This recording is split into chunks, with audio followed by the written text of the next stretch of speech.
Welcome everybody. I'm so excited to host this November Masterclass where it's really a marketing 101 for florists. And I've got some outstanding guests here that have graciously donated their time a few times to us to give us some insights and just offer their experiences. And I've got four great panelists. Ryan Black from JetFresh. You can wave around. Hello. Yeah, Amy Balsters from the Floral Coach. Hi guys.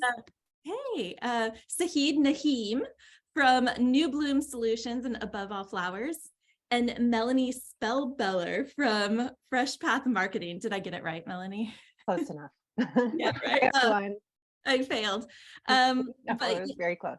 Yeah, so I've known you guys all for quite a while in the industry. I feel like I've watched you over the years and really admired everything that you are doing in your own business. And that's why I invited you to be our special guest this month. I feel like everybody can learn so much from our panelists, and often we host these master classes just one-on-one, but I thought how great would it be to offer a lot of different perspectives on this. So I would love if you would introduce yourself again and tell a little bit what you do for your company, just to kind of let our guests know. And also, by the way, my name is Corrine Heck. If you guys aren't familiar with me, I'm the CEO and founder of Details Flowers Software. So I'm so happy to have you guys joining in. And I guess we'll start with Ryan.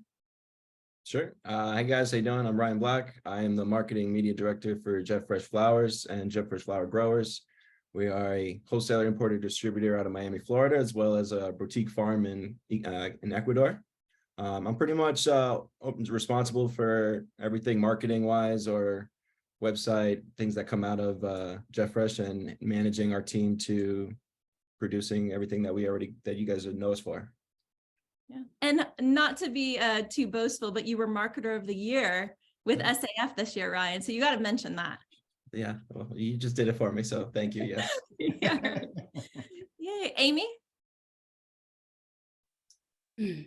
I'm Amy Balsters. My business is called the Floral Coach. I teach and train floral designers of all different levels through online workshops and online courses and hands-on workshops and private team training. I've spent 20 years in the floral industry, working in retail, special events, running my own wedding business, running other people's businesses. And my focus really grew when I understood how to leverage marketing. So I'm really excited to talk about my own experience today and hopefully give some good ideas on how to market your own business. So thanks for having me. Thank you, Amy. Sahid. Hi, my name is Sahid Nahim. I'm the founder and co-founder of New Bloom Solutions and Above All Flowers. Been in the industry for about 18 years. Our company is a business solutions service agency. We focus on connecting the entire industry together to each other and to different services like marketing, website design, connections with farms, et cetera, anything that's needed within the flower industry. And thank you for having me here today. Appreciate it. You're welcome. Thank you for coming. And Melanie. Hi, thanks so much, Corrine, for having us today. My name is Melaine Spilbeler. I am the managing partner at FreshPath Marketing. We're a relatively new business in the industry, but I'm not necessarily new to floral. FreshPath started last February, actually. And since then, we've been helping all types of companies in the floral industry, mainly with marketing strategy, but we do everything from digital marketing to traditional marketing and PR. So our goal is to help everybody in floral be more successful and sell more flowers.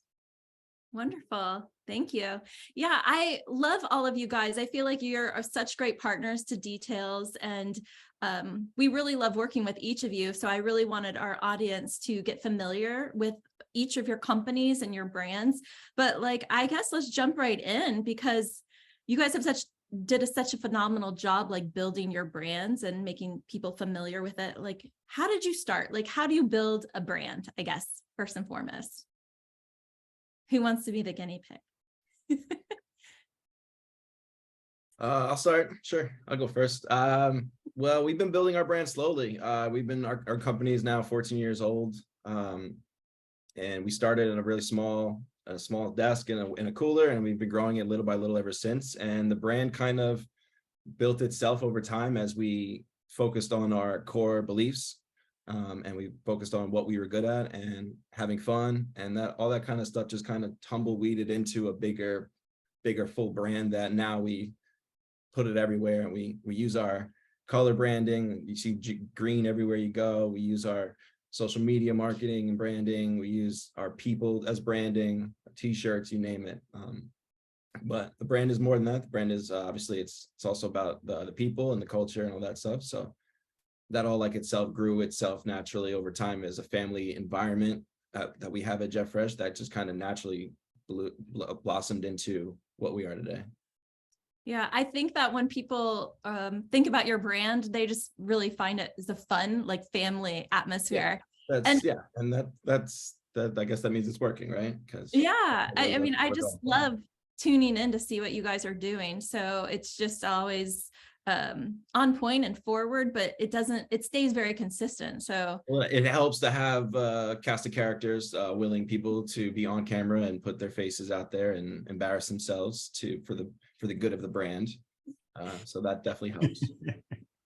Yeah. Has anybody else, what did you guys all do with Melanie, with your company fairly new?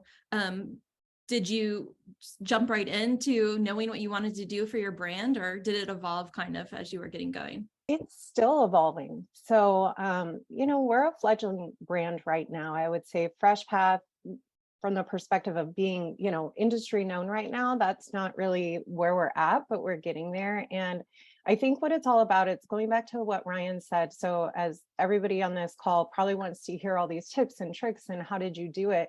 What it comes down to is truly understanding the personality that you want your brand to have, what it stands for, what are its goals, what can it do that's uniquely different. And really that's an evolution. The more potential prospects and clients you talk to, the more problems that you solve, you continue to evolve in terms of what you want your brand to be. And so we're still working on that. We found out a lot of things by talking to a lot of people, but it's a constant work in progress, I would say.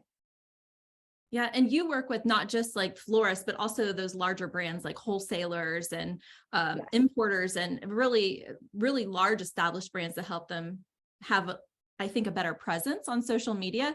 Is there anything that, and feel free for anybody else to jump in on this, how can you create like an effective social media presence, like with just your brand or I want Amy to take this one. She's a rock star on social media. Thank you for saying that. I haven't felt that way lately at all. We all have that. We all have that, right? Like, oh, I'm not doing enough. I'm not posting enough. But no, you've built an incredible brand on social media. So you should share your story, Amy.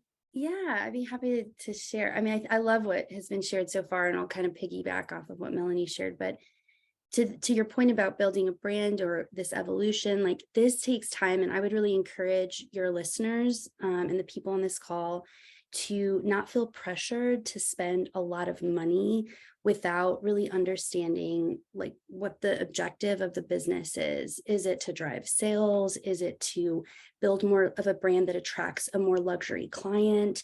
Are you trying to do volume at a retail shop in a small town, right? That brand is going to feel really different. And so before you jump really deep into like the aesthetic and how it feels and what it looks like and how to be consistent on social media, I think we have to strip it way down to like, what are the objectives of your business? And it has to start there. And so I think really evaluating for yourself, and you can hire coaches, you can take courses. Like I encourage all the education around this, but this can be a really simple process. I've spent a lot of money on branding and marketing to better understand it for myself. And I always felt like I just came back to this one core question, like, who am I and who do I serve? And like the intersection of that is sort of where the brand is formed. And I think it took a long time for me to even feel comfortable saying, this is who I am and this is who I serve. Niching down and narrowing down that process was really time consuming. It was actually painful at times, like scary, like, oh, I want to do all the things and I want all the business and I want to serve and I want to be all the things. And I think being comfortable by saying it's okay if I serve these people in this way, in this time, and it's okay if that changes. That took a lot of like inner work for me to like evolve in and do. And so the first question I would ask yourself before you go spend money on doing brand shoots, like we can totally talk about like what I did and what I thought was really effective. But I think the very first thing is, who do you serve and why do you serve them and how do you serve them? And asking those questions starts to sort of fill out what Ryan was talking about, which is like, what do we stand for? And then from that is really how you build a brand, I think, because the brand sort of starts to shape when you understand all those, when you can understand the answers to those questions. So I hope that's not too vague, and I'm really happy to get granular, but there's so many moving pieces to this that I think it's good to just start with the basics. Yeah, for sure. And I think those are some really great points too, is like, where are you coming from? What are you doing? What are your objectives before you start pushing out like a ton of money and maybe not getting the results? Sahid, you connect with so many people weekly. I feel like you're kind of like the go-between of like the main cross-pollinator. And if those are not familiar, I would highly suggest jumping on your newsletter. But is there any way that you connect with your audience beyond like the standard social media? Like, how do you create those client relationships? So I think when it comes to that question of your social media presence is what are your intentions, just like Amy was saying. And I think when I consult our clients, I try to get them to understand that it's not about you.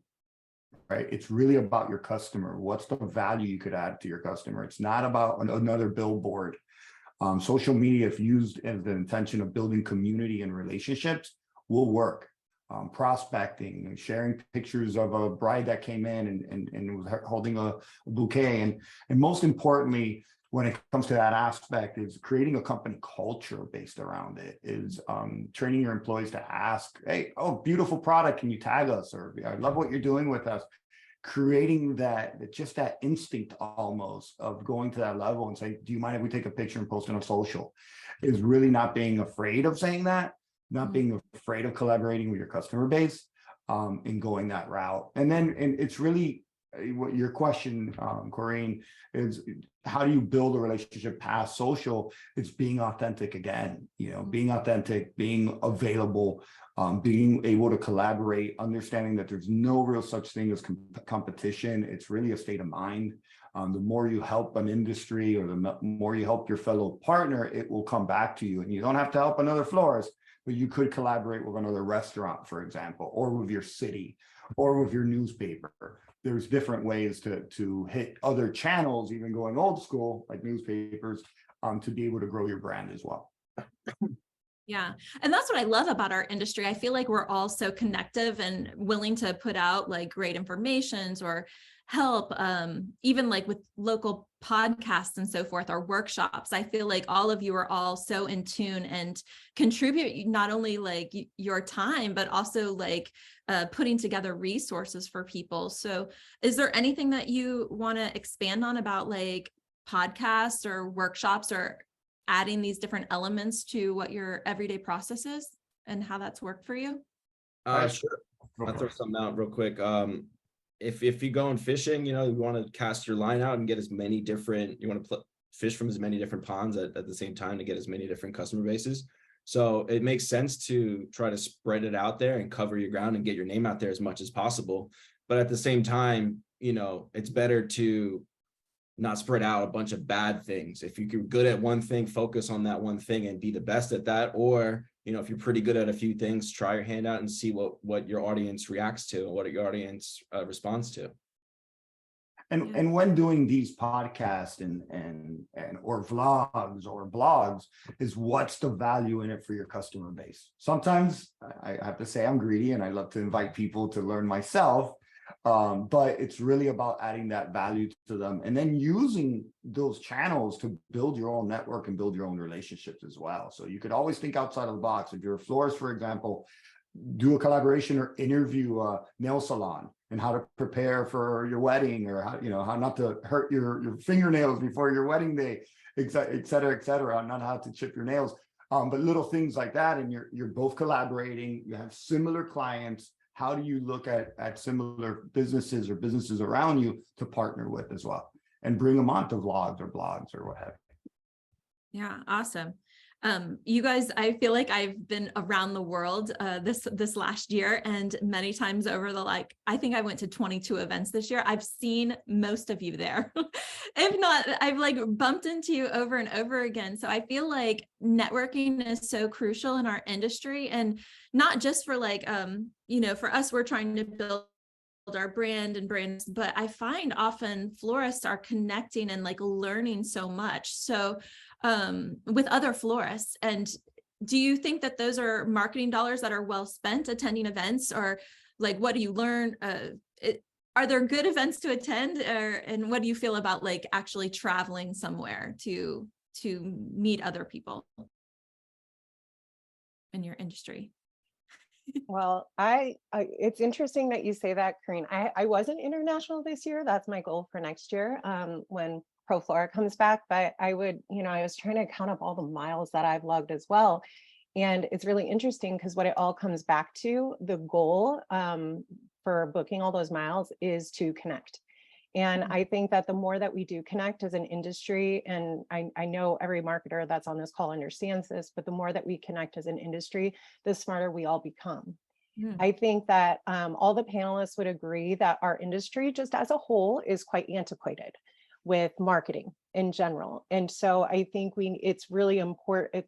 A lot of people can get in this mindset of, well, I just don't have enough time.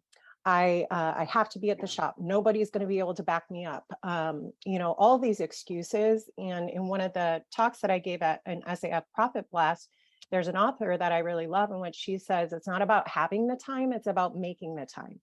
So for example, if you feel like there's a component in your marketing strategy that's missing, or if you feel like you need to level up a certain skill set that you don't have, stripping yourself out of the business and really setting aside dedicated time to that makes you just more focused, in tune, and you'll be able to retain better whatever it is you're trying to learn. So the short answer is yes, completely valuable. Longer answer is the why behind it. It's because it's connection, and it allows you to remove yourself out of the day-to-day and really stay hyper-focused on what it is you're trying to do better. Yeah, brilliant. I want to piggyback on that. Absolutely. I'm yay, go preach. But just from a learning perspective, a hands-on workshop example, I'll give just in my own experience. I've had designers come to hands-on workshops. Typically, these are designers that are at all different levels in their career, whether they're just literally coming in from another industry like tech, and they're wanting to explore floristry, or a 25-year veteran. It's really a mixed bag of who comes. And what I've experienced over many years of teaching hands-on workshops is that the connections made over 1 day or 2 days often become a lifelong friendship, connection, professional connection, where, I can't mentor hundreds of people. I don't even do one-on-one coaching anymore. So people need support, and whatever level they're in, they need encouragement, or they need advice, or they need somebody to commiserate with. And I've seen people that have come to my workshop who have flown to somebody to get started, work with the freelance with them on a wedding, or they've developed really good friendships where they lend each other vases, or they're talking about a contract situation. And it just blooms into this incredible friendship that is very valuable to them, because they got on a plane and went and invested in a workshop to learn a skill.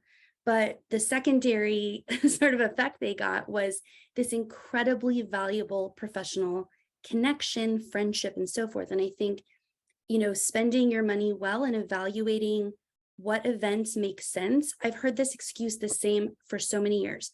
Oh, I'm not going to learn anything at one of those places, or I'm too intimidated, or I don't have time to get away. And those are valid things. But I think if we want to grow our businesses, if we want to develop more connections and develop ourselves, that has to happen in community. I think it doesn't happen in isolation. And so I think the florists that get that and really understand how to invest in those things really end up reaping those rewards. And I'm going to encourage people, even if you're an introvert, that, choosing the right event, choosing a smaller event, or event that's maybe more hands-on, is maybe a better event than a really large convention that might be really overwhelming. So there's something for everyone out there. And I think that it's so important that we invest in ourselves and our businesses, because it's tough to just hit up YouTube and try to learn and grow our skills from a computer screen. I think we need to get out into the world and meet each other and look each other in the eye and make friendships. So I totally agree that we need to invest. And I agree as well. I agree please. with as well, especially Melanie, it says, what's your why? Or my why is a little different than a florist or a wholesaler. So what is your why? Define your why and then set yourself goals. Sometimes when I go to the conventions, I have certain goals that I'm looking to achieve. One is creating content. So content could be valuable to you. One is building relationships or meeting certain people you haven't met. So setting yourself a little agenda to get the best ROI might be a good little tip there. Yeah. At a recent SAF event, their national convention, Melanie was heading a panel where she was actually the host and I was sitting on the group. And one of the things that came over and over again was Google ads and how much florists are spending in their local markets. And this can be pretty intimidating. Any advice as far as like Google goes, because I know everyone on this call is probably spending a fortune on Google. And, I know you guys have all been there and done that. Do you have any tips or pointers as to what to do when it comes to your Google ads? I know Sahid would be a great person to answer this question, but I'll let him take off. But the Google My Business profile is where you start. Start with that, get your information, correct information on Google, so people can contact you correctly, find you on Google, because 9 out of 10 people Google everything they're going to search. It's even if you don't even type it into Google, it's still coming. If you Alexa it, it's Googling it. You know what I mean? So you can tap more into that. Preach, Ryan, because I think we already talked, because it's really, that's where it starts. And the best part of Google My Business is the fact that it's an equal playing ground. It doesn't matter how big your competitor is. If they're not putting in the time, effort, creativity, you could actually beat them. And what beat means is being on the local search, which is a prime commodity of property. From there, you could see analytics, like seeing who comes to your site, where are they coming from, the times that you're busy at your store. So if you just don't have a Google business profile, set that up, verify it, get it verified, where you kind of have to set it up and send yourself an email or a mail, and then you approve it and put in a code. So to go through those steps, once you do that, then jump into Google analytics on your website and Google ad spends or what have you, because the Google business profile is actually going to help you with SEO. And not only does it help you with SEO, it gives you free real estate. And it's not free, nothing's free, right? It does take you time, but if you create a routine to do it, a right routine, putting the right keywords in for pictures you're posting, announcements, et cetera, it will pay off dividends. And that's where I would invest your time first. Yeah. Also, ratings, Google reviews are huge. Yes. People, you can't argue it. People are going to use them, even if they don't want to believe them. They're still going to look at the first ones. And if you have 2 stars and your competitor's got 5, it's impossible to make pick you, but odds are they might not. And it's quality. Sorry, now you got me excited, but it's quality over quantity in that sense, right? So it's always try to aim for those good top reviews, but it's also making it a culture within your company, going back to a culture where ask for those reviews. Don't be shy to ask for those reviews. Reward them for the reviews. That's a practice you can do, but you got to be a little careful about that. You have to be a good reward. Yeah, it depends on the reward, right? But making it a part of your package. And someone said earlier, marketing is layers, and that's really one layer that is really important of the reviews of Google Business Profile. But you need Google Business Profile to do reviews, so do take advantage of that. Yeah, and another topic that came up on that call or in that session was LinkedIn. And do you guys use LinkedIn in your own businesses or for marketing purposes?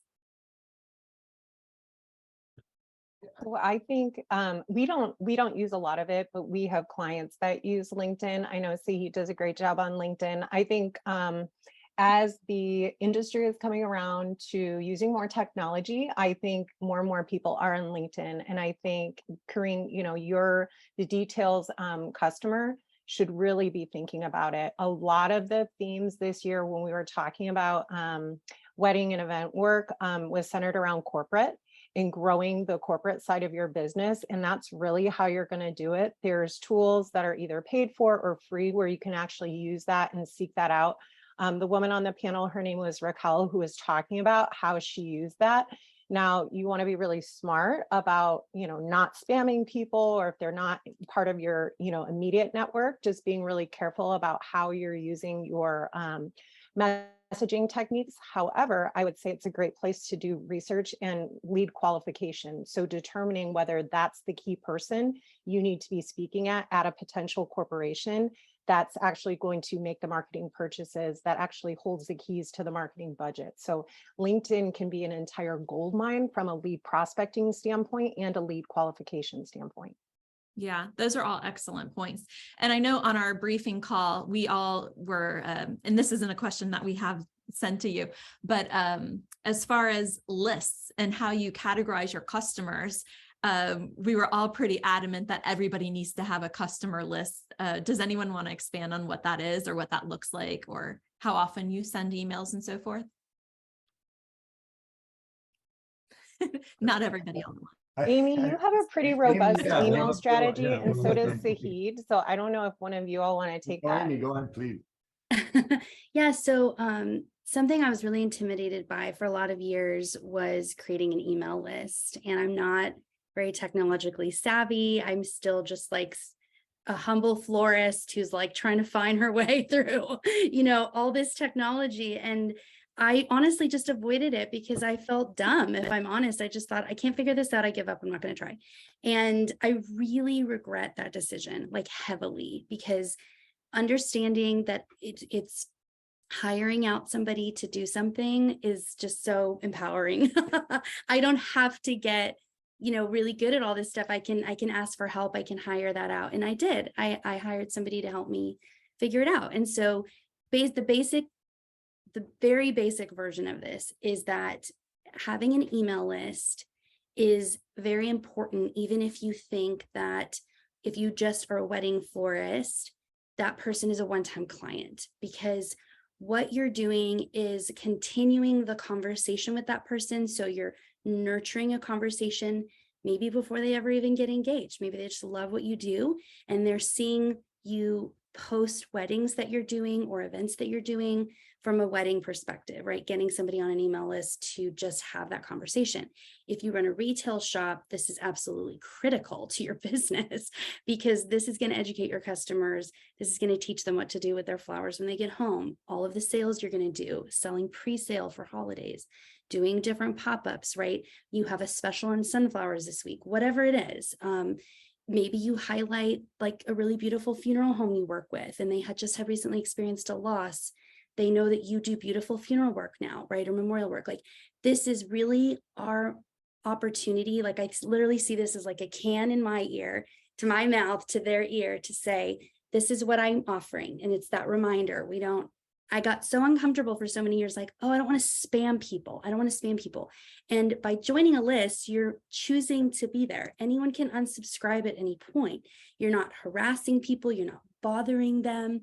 You are teaching them and educating them and giving them opportunities to buy from you. But more importantly, you're nurturing a relationship, even if it's sort of one-sided, that is giving them opportunity to learn about your brand and your company and the offerings you have. You do not own the real estate on social media.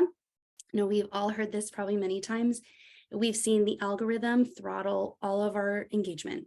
I don't know anybody who has not been affected by this. I am not a content machine. I have somebody who helps run one of my Instagram. I run the other.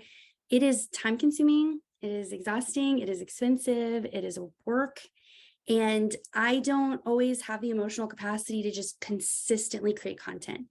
But once a week, we send an email that has either a blog post, something educational, informational, we have a resource, and I have one product. I have one course I sell.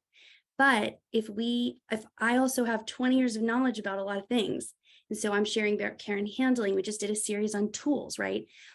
Because I educate florists. So my focus is, how do I serve florists and show up in their inbox in a consistent way that's value added for them? And hopefully, if they have a need to learn, they're going to come to me to say, I trust Amy. She knows what she's talking about. she's, she's provided me value and I'm going to check out her course, right? That's the hope, that there's that transaction at some point. But more importantly, as somebody who runs a business in retail or events or whatever the purpose is, this is real estate you own. This list you own. The social media company cannot control it.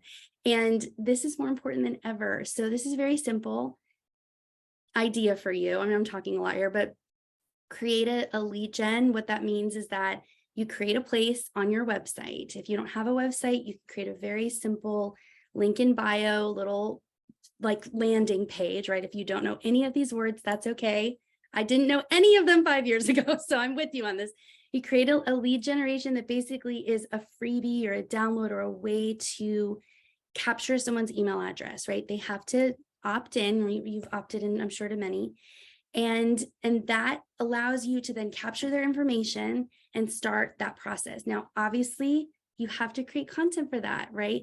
But maybe only do it once every 2 months. Maybe it's not every week like we do, but there can be, if you're consistently capturing emails, you are building potential sales for the future. And again, my biggest regret is not building a bigger social media following or having more of this or doing this. It's about building an email list. And so I really cannot harp on this enough, that having seen what we've seen through Facebook ads and the throttling and the algorithm changing and all these demands we have in social media, create an email list, create an email list, create an email list, create an email list.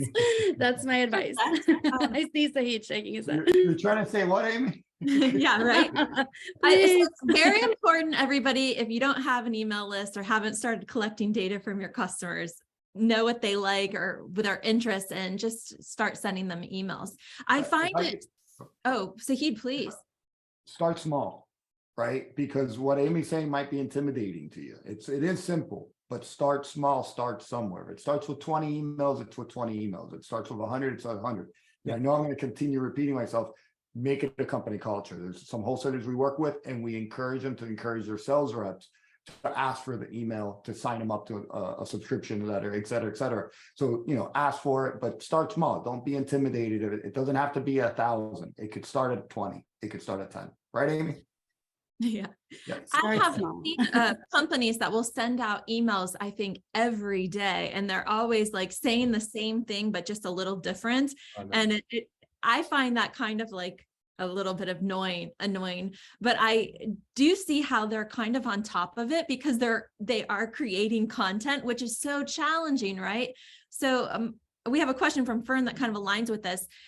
Do floral businesses feel forced to have marketing departments or people that are creating this? Because I know that as a florist, or if you're running your business, you're probably like very overwhelmed with day to day. And you're like, I don't have time to be sending out all these emails. I just don't have the capacity. So is there a point for which they should hire someone to handle this for them? And what is that? Or, is anybody working with any good marketing companies? Well, we saw at Next Gen, most of the young person at the company is the marketing person in the company. It's one person doing everything, doing all the jobs, trying to figure it out just the same as everybody. Everybody saw there that we're all in the exact same boat. We're all understaffed, overworked, trying to figure it out. We're not sure which one to do it, but I know I want to hire someone to do TikToks. I just don't want to do them, but I feel like I'm missing the boat. And I feel like if I don't do them or at your office, you I know them there. We did put out a few cute ones. That goes back to the LinkedIn, that there's an audience for everything, and it's a different audience on every platform. So you really got to play to your audience to find. And if they're on TikTok, you got to get on TikTok. I think Amy said it best as well. Is what's your priority, right? Do you have time or do you have money?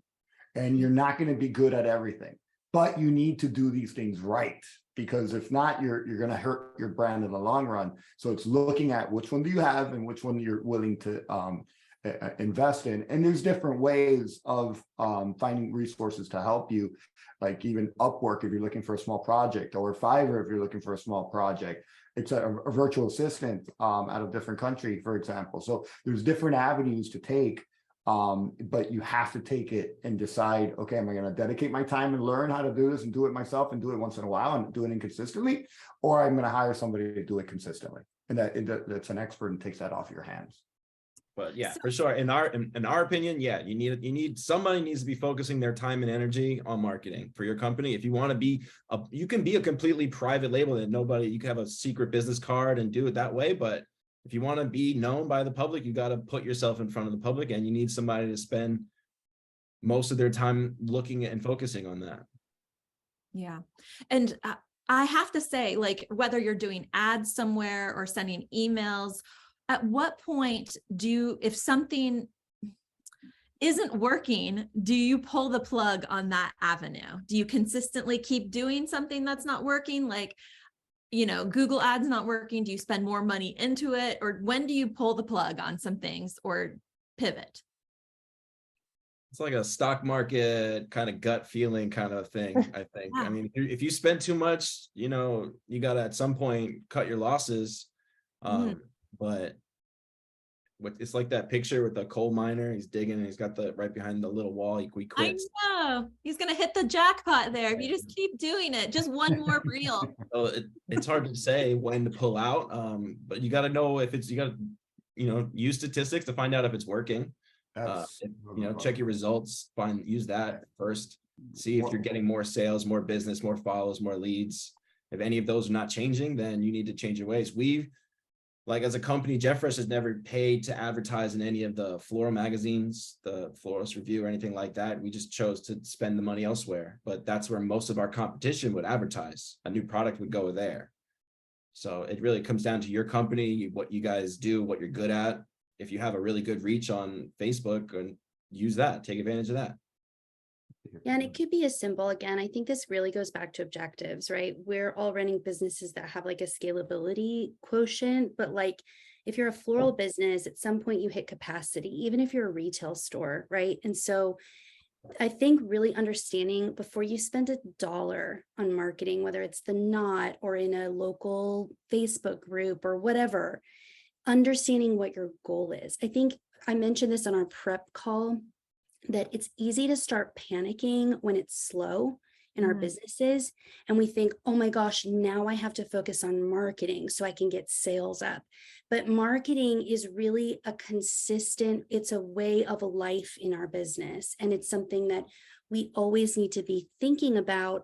What is the goal? What are the objectives? And then how am I going to spend money this year on doing that? So I know so many florists that get in this rat race of the giveaways. It's like, this charity needs flowers. This person wants to partner with you on this stuff. 95% of the time, that stuff is zero ROI. Sure, it feels good. Sure, it's community stuff. That is like typically not the right place to market. I think it's really important to evaluate, are you a young business? Building an effective brand that's going to attract planners, and people are going to your social media to see what your work looks like. That is your living portfolio. You need to be investing in beautiful photography and work. So scheduling photo shoots, partnering with local venues, working with local planners and businesses to build a strong portfolio is the name of the game. That's where I would be putting my money. If you're an established business and you want to build a more luxury clientele, focusing on branding and focusing on attracting better planners, higher end planners is the goal.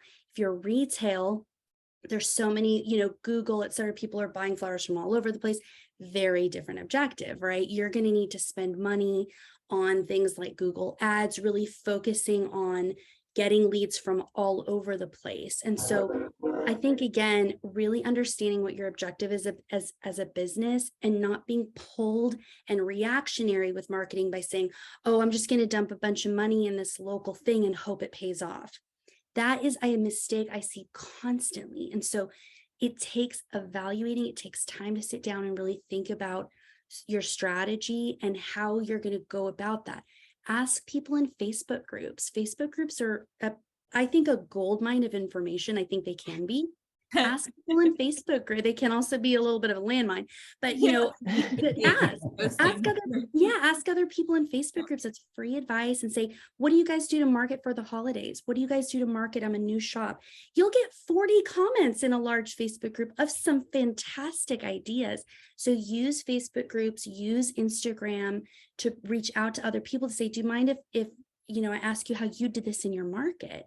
And not everybody's willing to help, but I think that it takes time to stop and slow down and really think about this before we just start writing checks or sending Venmos or whatever we do now on marketing budgets, right? It just become this huge giant hole. If Ellie wants to jump on here and say her comment, because I'd love to have her point of view, but Ellie, are you there from Flower Click? Yay. Might have to Yes. I know. Oh, there you go. On the spot. Yeah, I Awesome. know. I'm pulling her off into the room. I'm Welcome seeing aboard. Mike and Fern there too. I might have to pull them on here, but would you mind saying what your comment was?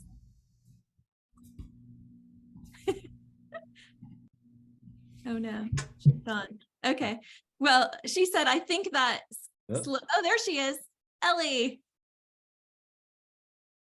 Can you hear me? Yes, we can hear you.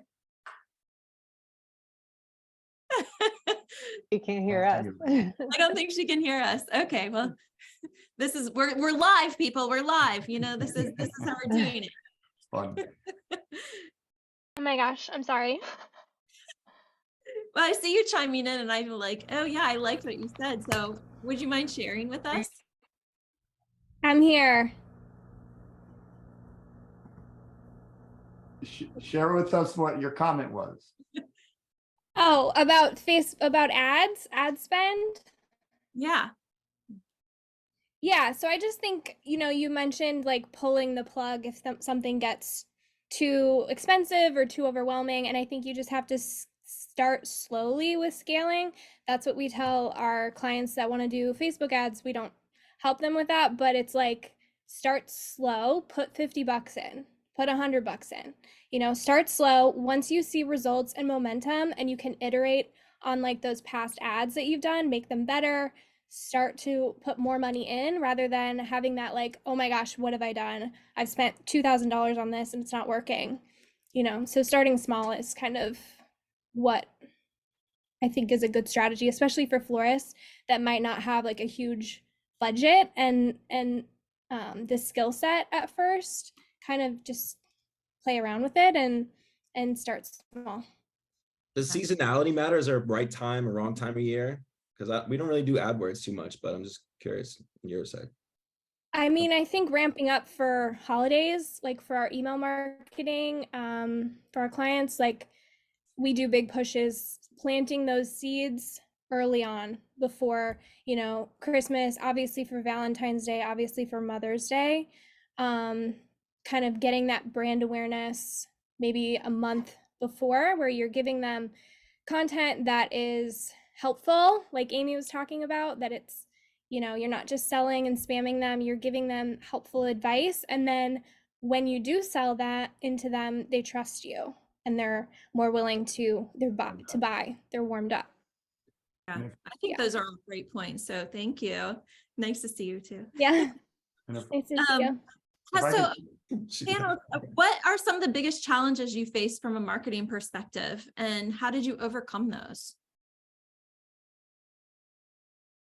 I'll just say time, It's literally about to say time. Yeah, content creation, time. And I think for me, I had to grow this really slow where I was able to afford help. And I think that if businesses are not at a place where they can afford marketing, I think it's a mistake to bring that on personally. I mean, I don't like I'm very risk averse in my business, and some people are so much better at just going for it and understanding that in order to grow something, they have to invest. But for me, I really wanted to feel comfortable that I could cover that person's salary or independent contractor budget or whatever before I invested in it. And so I had to do the work. I had to suck it up. I had to learn some things that made me feel uncomfortable and that felt very difficult. And I went to Instagram conferences. I really invested in learning how to use Instagram 10 years ago, and it's completely changed. But I really doubled down on educating myself because I knew I didn't have the margin and I couldn't afford it. Now I can afford it. And I love that I have somebody who handles so much of this. I have actually multiple people on my team, and I would say that 90% of what we do is marketing focused. It's about evaluating ads, it's looking at copy, it's looking at content creation. I mean, what we do is mostly marketing because we are a scaling company. We're trying to reach more people with our education. And so in order to do that, we need to spend a lot of energy, money, and time on marketing. And because of that, that's where most of our budget goes, frankly. So I think that this is really a case-by-case situation. And I think most of us would say, this is time. Where do you find the time? But if you're not marketing and the person next to you is, who's going to win that client? And I think we get a very like, oh, like, and I just hear this from florists. There's like a lot of feeling sorry for ourselves about how hard things are. And they are, but at the end of the day, like, this is a business and businesses require marketing. They just require marketing. And the businesses that don't market are going to die. Like, they're going to die unless they're in a market where there's no competition. But somebody coming up behind you who knows a fraction of what you do, who's amazing at marketing, like, yeah, you got a problem on your hands, like, we have to learn this. We have to fight for it a little bit. We got to navigate it and step in. So I'll let you Yeah. And I've often seen that with like, there might be a really skilled florist, but they suck at marketing. And so this new company is coming along and they're winning the business and the contracts, so forth. So you really have to put that time in. I want to talk trends. And I kind of want to lean into Ryan here because I feel like you are a big trendsetter as far as like bringing Jet Fresh to the forefront, and you're always coming up with some new way to like put your products forward. And if you guys aren't following Jet Fresh, you need to follow them so that you get on where the trends are coming from, right? But how do you come up with this, and how do you stay so relevant? And and I see a lot of people copying you, so that like what they say. You're giving me more credit than I deserve because I'm using the same tools everybody else is using. I'm looking on social media, I'm following artists and pop culture and all these trends, and I'm on all the social media apps, so I'm just seeing how things are being pushed and how things are marketing and how storytelling is the new trend for marketing right now. All these kind of things, they just kind of, if you're listening, it's all the information is given out there. You just got to go out and listen to some information. I think it's just your turn that into flowers. I take a pop culture thing and I put flowers. How do I make this flower related? And I mean, it comes from I feel like my strongest skill set is creativity. So like it comes from that mindset. But just keep your eyes open, your ears open.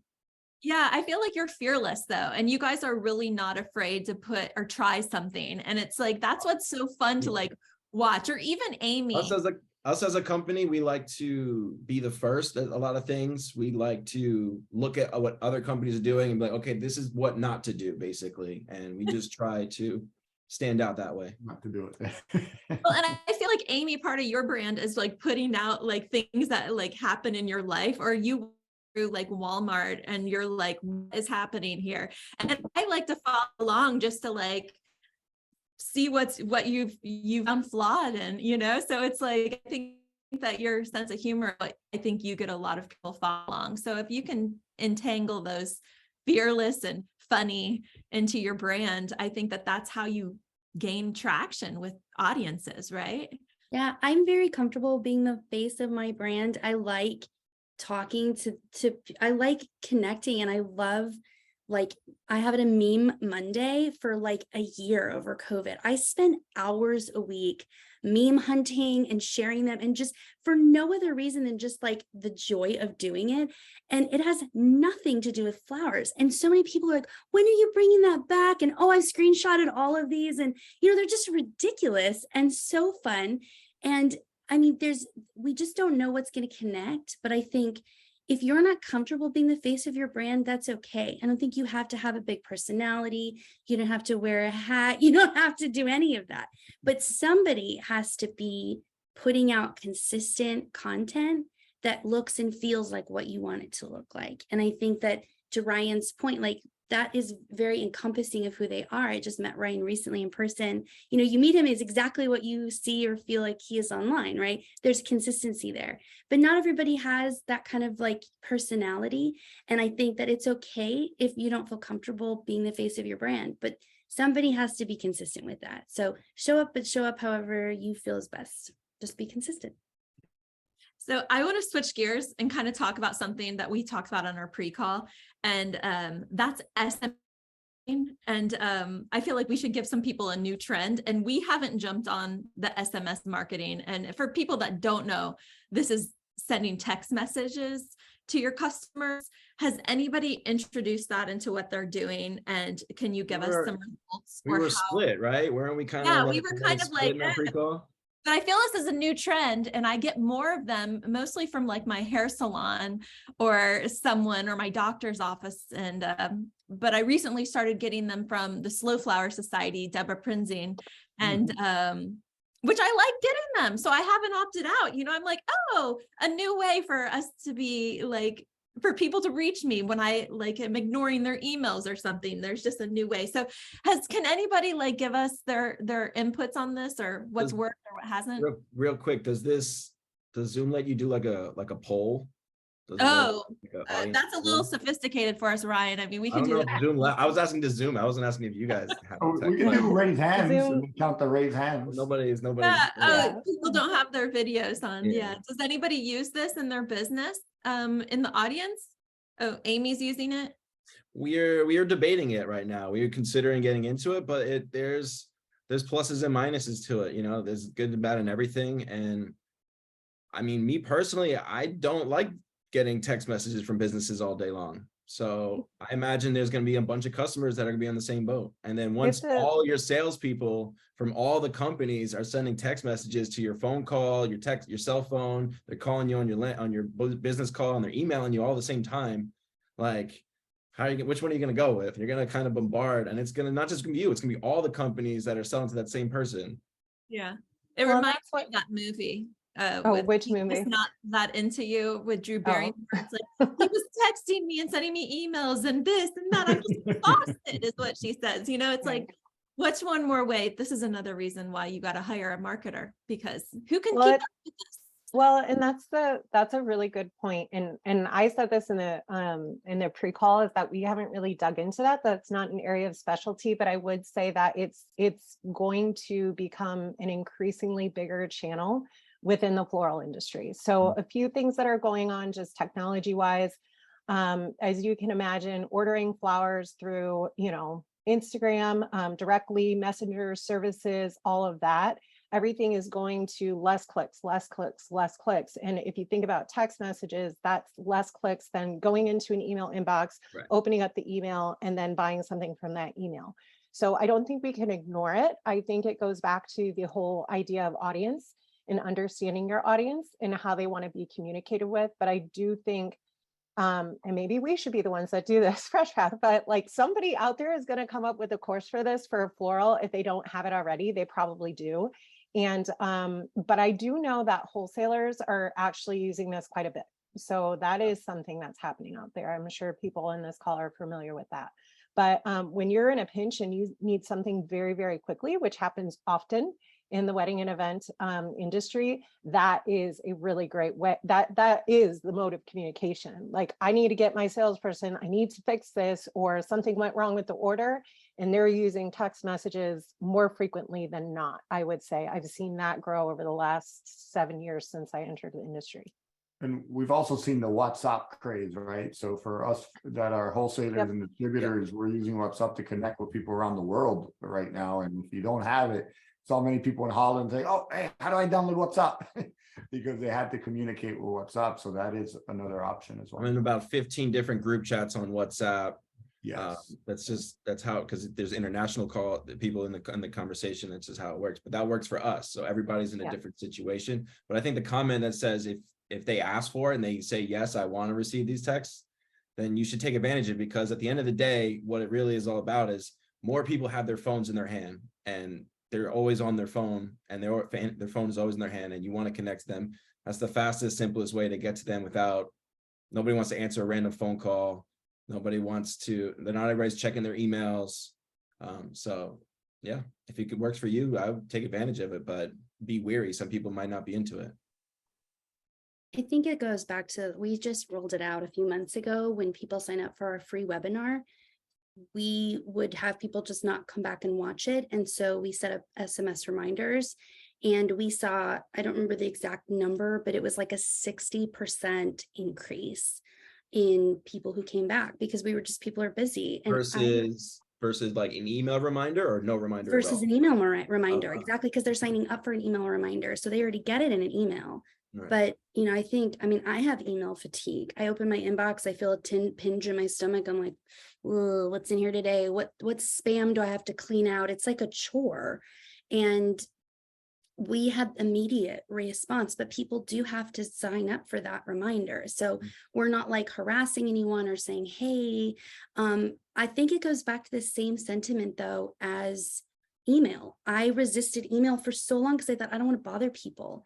And just like as we're on this call, a very large wedding educational platform just sent me a text message saying, hey, our Black Friday sales extended, as we were literally talking about SMS right now. That's why I laughed. And in my head right now, I'm thinking, I don't need anything, but if I did, I'd be like, sweet, an extended sale. I'm not like, At the bottom of it says, hit stop if you don't want to reply, if you don't want this, which I probably will, because I don't really want any future stuff from them. But this is the future, like Melanie said. And I think, again, like the people who are early adopters to some of these technologies end up really benefiting because they're ahead of the trend. And I think it's worth risking a few customers who might be like, I don't want this, compared to the reach that we may have in some of these new technologies. And so I think it's really worth looking into and considering. There's a technological setup. There was a few issues we had with setting up the tech side of it, and we got somebody to fix it. Yay for hiring out. But I think the more we can sort of, like Ryan said, the more we can be creative and look outside of our industry, we really, can be to getting that competitive edge on our competition. And the next gen is like, guys, SAF just held a next gen conference. This is the way that our future customers and our partners are going to communicate. If I think about, my 12-year-old son, like when he gets into the workforce in 10 years, he is going to be using all this tech. He's using it right now faster than I could have ever even imagined. And he's only had a phone for 6 months. So if you think about this wave, right, of new consumers, new customers, new people that are going to enter the workforce that have this knowledge just like embedded in them since childhood, we all need to be prepared for that, or we need to hire someone who can help us prepare for that. So again, it's not just about, let's look at this space and place and time and what we're doing from a marketing perspective. Let's invest and think about what we need to be doing for the future and to scale and grow the business. Just on a funny note, I the other day got a text message from someone that said, is this Corrine? And I was like, it depends on who this is. So, and it turned out it was like a company that was trying to sell me something. And, I was just kind of flabbergasted that this was their approach. But, you can send out, I think the rules, I see Amy laughing and she's like frozen in a laugh. I should screenshot this.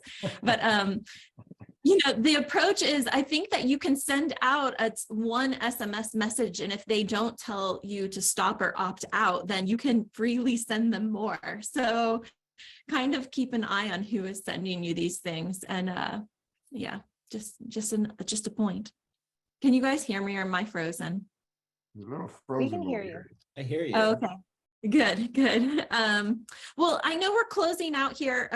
I have two more questions. And the first one is, what is one piece of advice you would give someone starting to build their marketing strategy for their business? I'm guessing the email list, but is there anything else?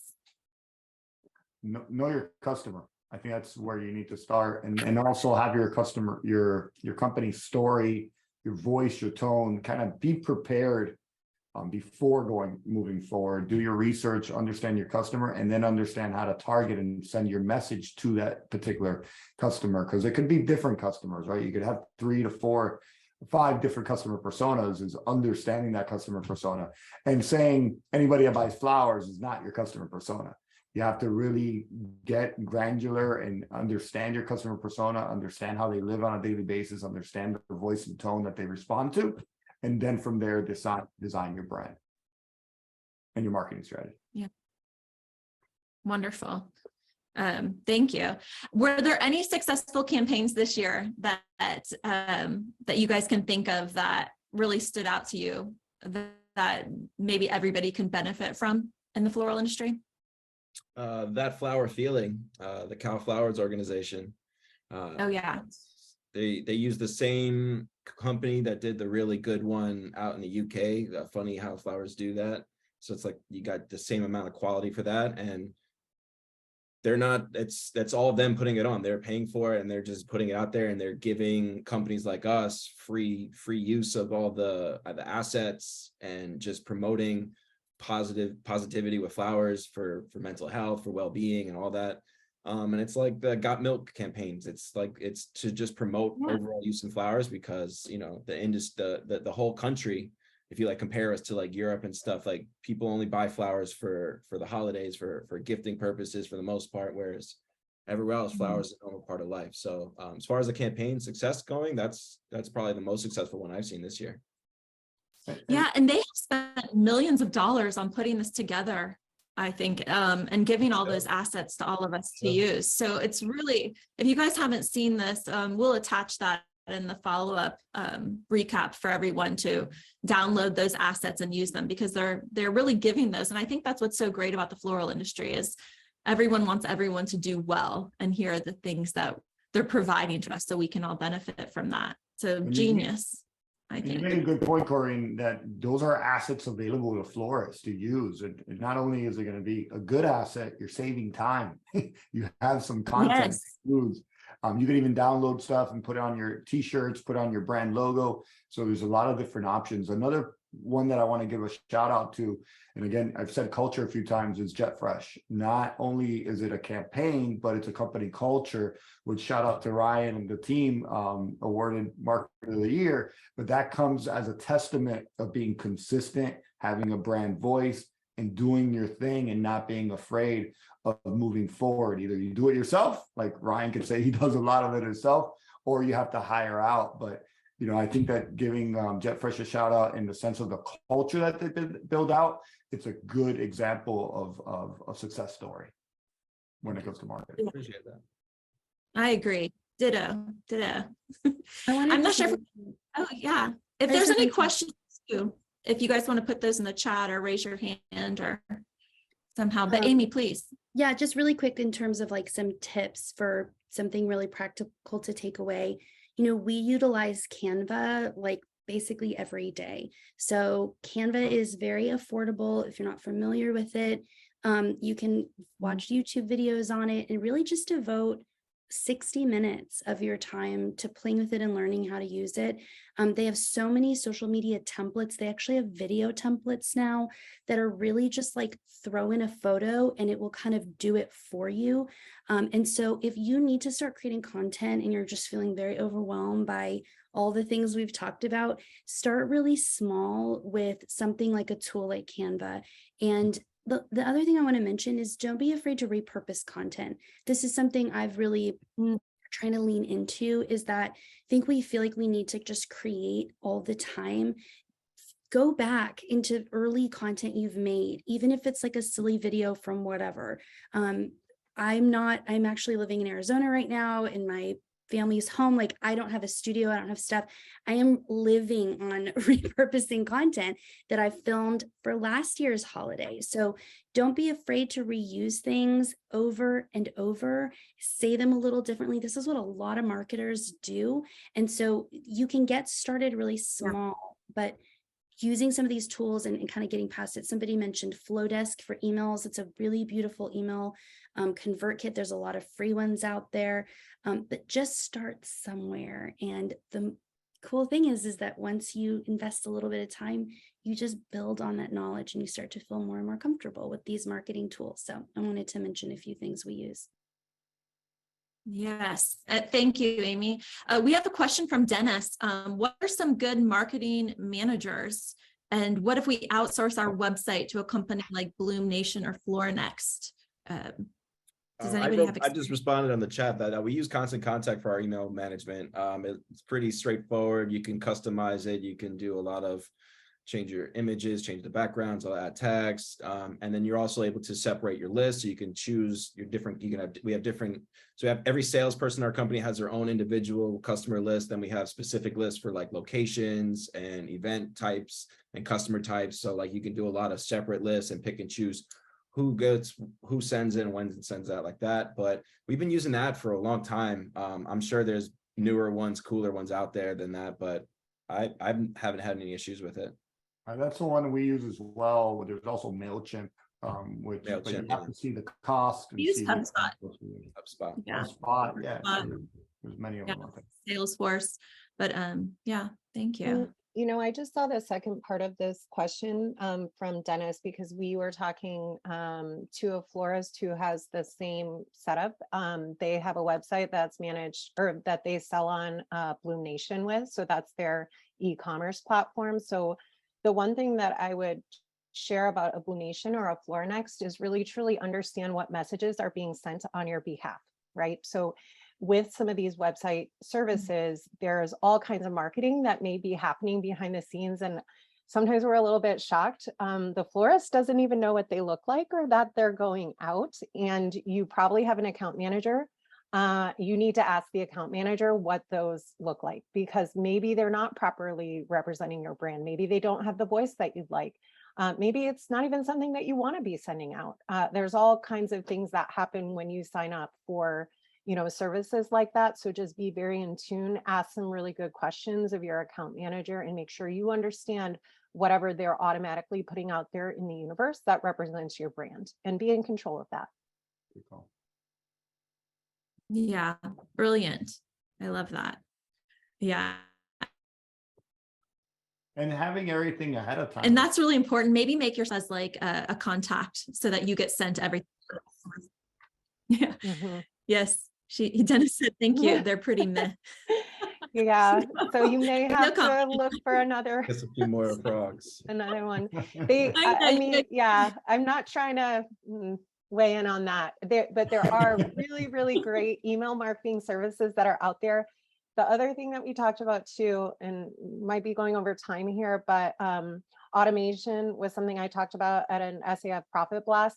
MailChimp and Constant Contact are probably some of like the easiest to use tools that are out there. HubSpot as well. They already have automated emails built in, meaning that you could set up a series of emails to go out, or you could do a triggered email. So person X takes an action on your website, they automatically get Y email.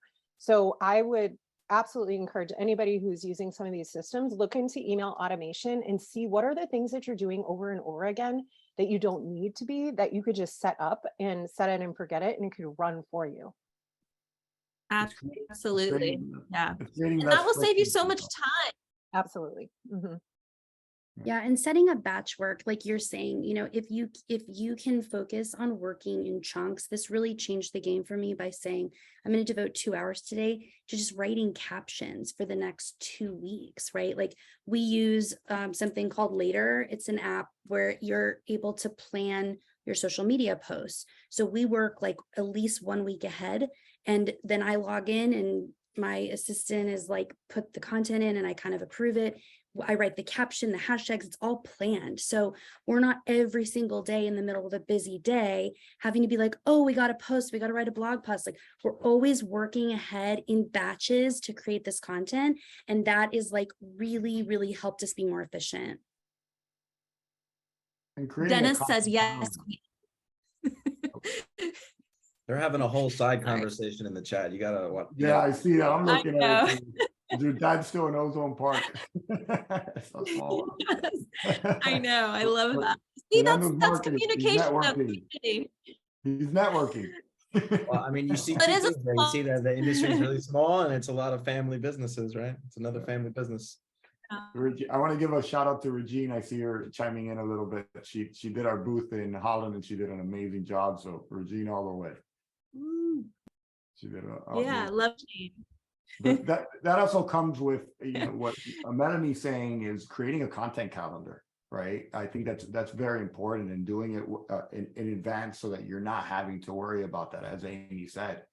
So creating a content calendar, even for your email marketers, having, and also having your voice, your tone, your brand when you hire one of these companies out. Make sure to show them that, so they know what they're creating for you is going to be on brand, and then ask them for a content calendar, so you can look at the content calendar, look at the copy, look at what they're doing with their branding, who are they sending it out to, and then okay it and improve it, so you're not wasting that spend. Yeah. I see this Dennis on here. I'm like, oh, a question. And it's not for me. It's for the Jet Fresh guys. Yeah. It's like, oh no, sorry, Dennis. Sorry to interrupt. No, but I love this conversation, right? I think you guys are just the best, and I really enjoyed like learning more. I think that we've really covered a lot of ground in a short hour here, and I think we took a lot of takeaways. So we're gonna do a summary of this whole talk and like put this together for anybody that's registered. So you'll get an email with a video recap of everything.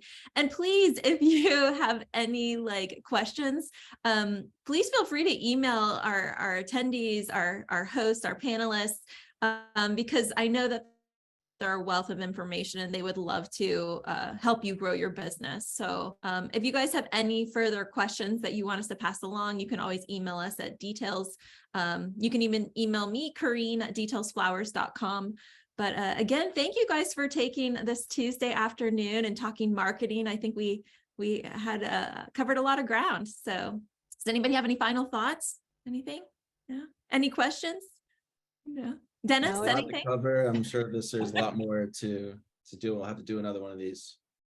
Yeah, well, it's always fun with a lot of people. So I'm glad so many people showed up, and we love the questions and any comments, because we're all in this together, right? So, and if you can lean in on your network or other people, and that's what I'm hoping most. I hope you guys all reach out to Sahid, Melanie, Ryan, Amy for what they're teaching or what their offerings are, because they're brilliant minds in the market.